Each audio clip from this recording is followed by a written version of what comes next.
1, 2, 3, 4. 1, 2, 3, 4.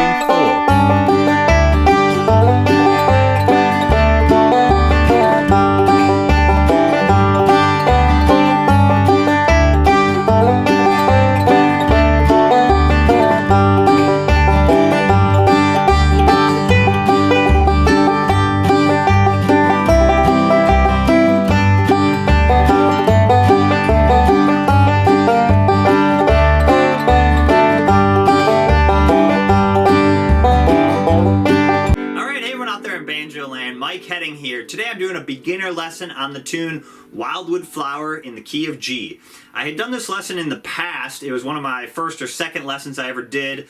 The camera angle wasn't great. I didn't play the song at the beginning and the tabs weren't on the screen, so there was some room for improvement, let's just say that. So I decided to redo this lesson with my new 2-camera setup. Now I've got the tabs on the screen as well.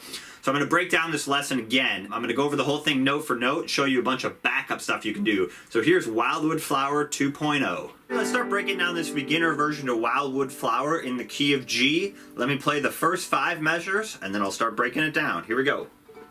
Let's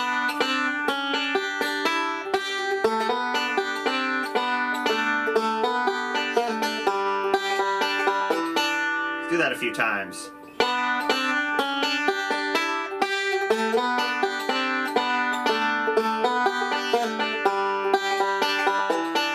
One more, a little faster.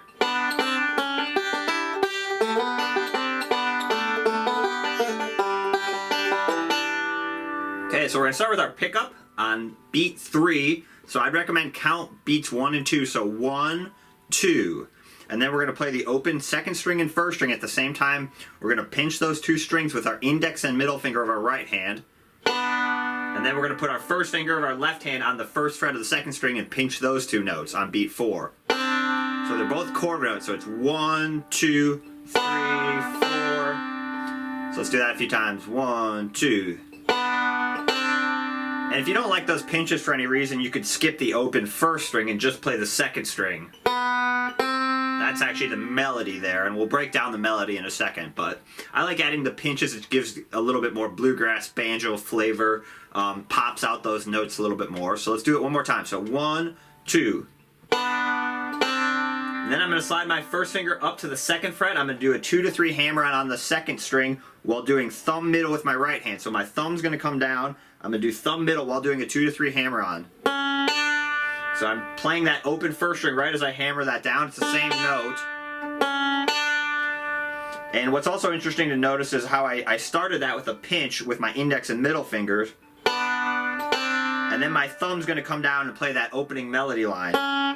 Hear that? So I'm doing pinch, pinch, and then my thumb comes down. That's very Scruggs style to lead that opening melody line with your thumb rather than doing index middle there, which you could do, but you know, if you want to keep it more traditional Scruggs style, Scruggs would bring his thumb down. There's a good rule for Scruggs style is when you can use your thumb, you should. Your thumb is going to be more powerful. It's going to drive those notes out a little bit more. So that's just a little stylistic tip to think about there. You could always do index and middle, but it's a little bit more traditional if you use your thumb. So your thumb comes down there. Then I'm going to go back up to the 5th string and I'm going to do 5th string and 2nd string.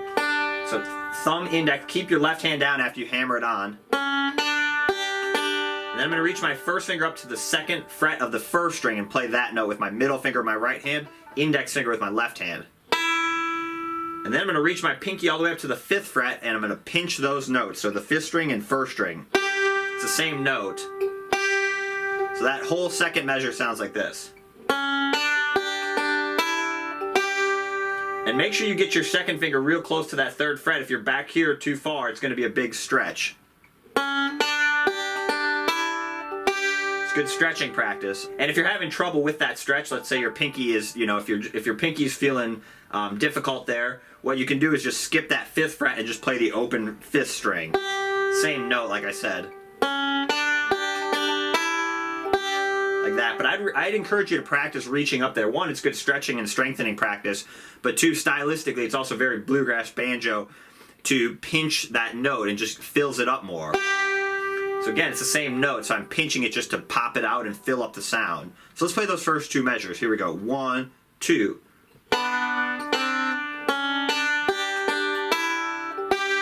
And beats 3 and 4 of measure 2 are quarter notes, so it's 1 and 2 and 3, 4. So give those plenty of value. I also made those quarter notes, so it gives you a little extra time to get your pinky up to the 5th fret. Let's do it a couple more times. Okay, now measure 3. You're basically going to slide from 2 to 4 on the 3rd string. So you use that quarter note on the beat 4 of measure 2. You're going to take off your 2nd finger, and then you're going to slide with your 2nd finger while doing a forward roll. So T-I-M. So strings 3, 2, 1 there. Same idea. I'm lining that up right when I get up to the 4th fret. I'm playing that open 2nd string. Again, it's the same note. So I'm sliding in. 1 and 2 is how you'd count that. 1 and 2. I recommend getting a good solid first note. Don't slide too quick. Here I'm kind of letting that, you need an initial first note so you hear the slide. And then you're going to hit the open 5th string. So that's 1 and 2 and is how you count that. T-I-M-T there with my right hand. And then I'm going to pinch the 1st fret on the 2nd string and open 1st string. And then pinch open and open. Basically the opposite of that pickup we did. Instead of pinching open and 1, now we're pinching 1 and open backwards. And those are quarter notes as well. So it's 1 and 2 and 3, 4. Good counting practice on this lesson. Measures 2 and 3 are counted exactly the same way. 1 and 2 and 3, 4. So let's do measure 3 on its own. 1 and 2 and 3, 4 is how you count that. Remember, 1 and 2 and 3, 4.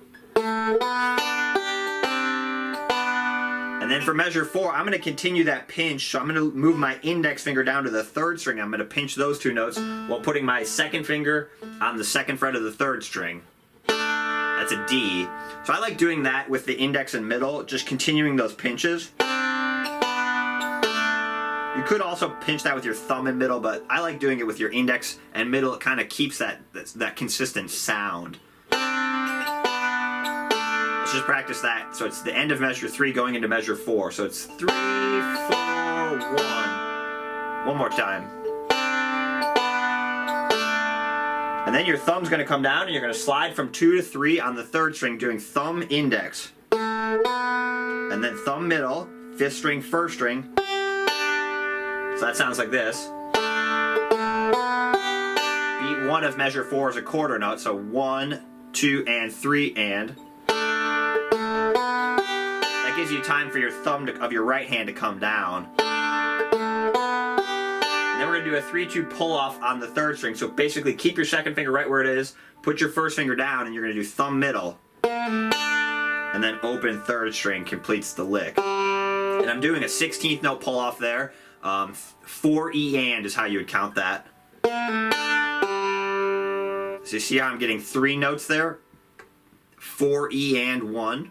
And I like pulling toward my palm, kind of dragging the string. You have to also have to keep your 1st finger down, that's critical. Okay, that's going into measure 5, so let's do measure 4 on its own.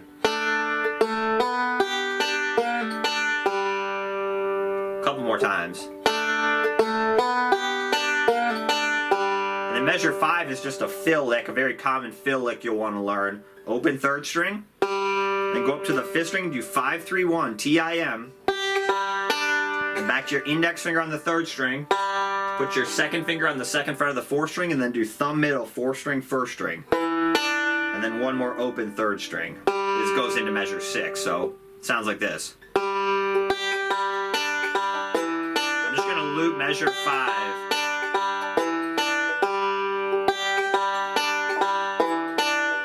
So notice how on measure 5 we also used our thumb twice in a row to help us slow down there. We did thumb, thumb, index, middle, index. So that helped us play that first quarter note. So 1, 2, and 3, and 4, and. So we're actually using our thumb twice in a row there to help slow us down and make sure we don't play that too fast. Measure 5 is a really common lick you'll want to learn. It's a great lick for backup. It's a great lick for connecting phrases, for filling a little measure, which is basically what we're doing at the end of measure 5. It's just a tag lick before the melody comes back around. So let's play the first 5 measures and then we'll break down the melody. Here we go.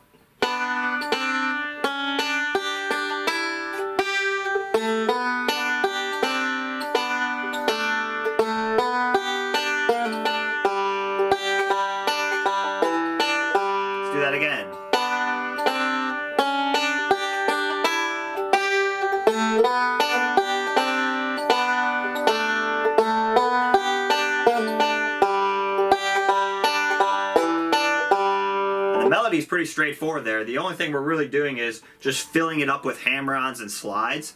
So if you just took out those slides, you basically, and hammer-ons, you'd have the melody. So it's, I'll do it a few times really slow.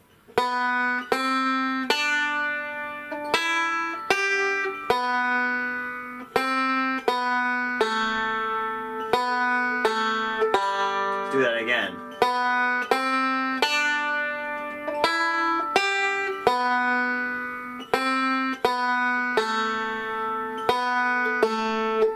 One more.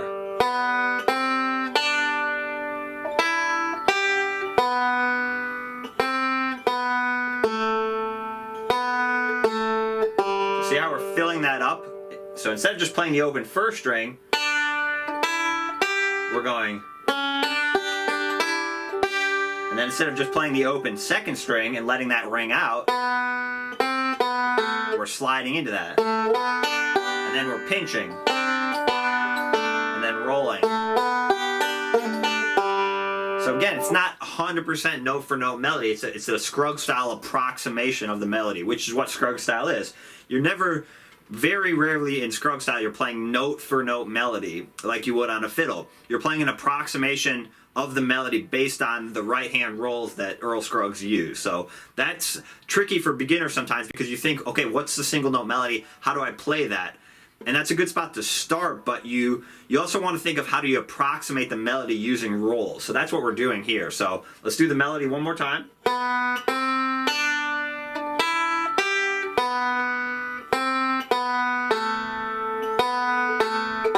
Now the rolling version.